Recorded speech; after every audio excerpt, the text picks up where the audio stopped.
les passoires étiquetées avec un F ou G sont moins chères à l'achat.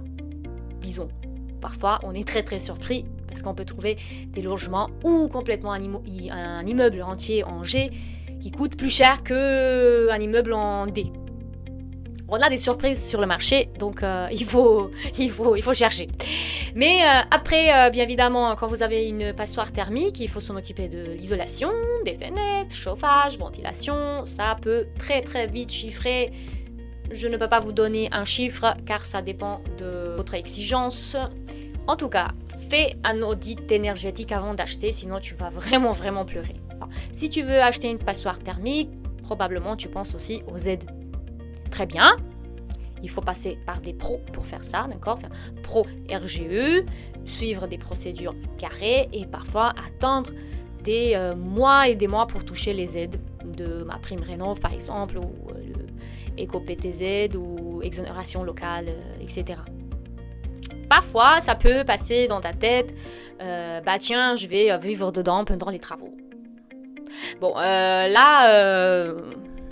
si t'es chaud bouillant, vas-y. C'est pas simple, en tout cas ne le fais pas en hiver parce que il n'y a pas de chauffage. Imagine-toi dans le bruit, dans la poussière, voilà, c'est une vraie cata. Dans ton cas, bien évidemment, tu vas viser la plus-value.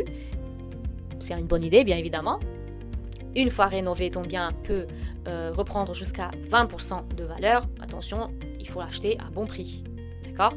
En tout cas, les logements classés G sont déjà interdits depuis janvier 2025. Les logements en F vont être interdits en 2028 et les logements en E en 2034. Pardon. Alors, ça peut être une bonne affaire acheter une passoire thermique si tu fais les bons travaux. Donc, il faut bien réfléchir à tout ça.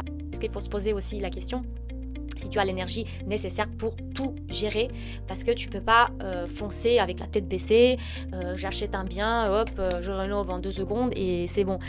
C'est énormément de gestion, il faut faire de devis, les artisans, donc tout ça c'est un sujet à part qu'on peut prochainement discuter.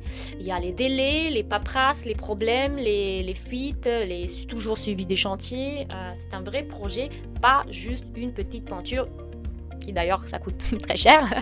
Donc si tu gères toi-même, il faut poser la question, ou tu vas déléguer un pro, ou tu vas déléguer à maman, papa. Bon, il faut réfléchir.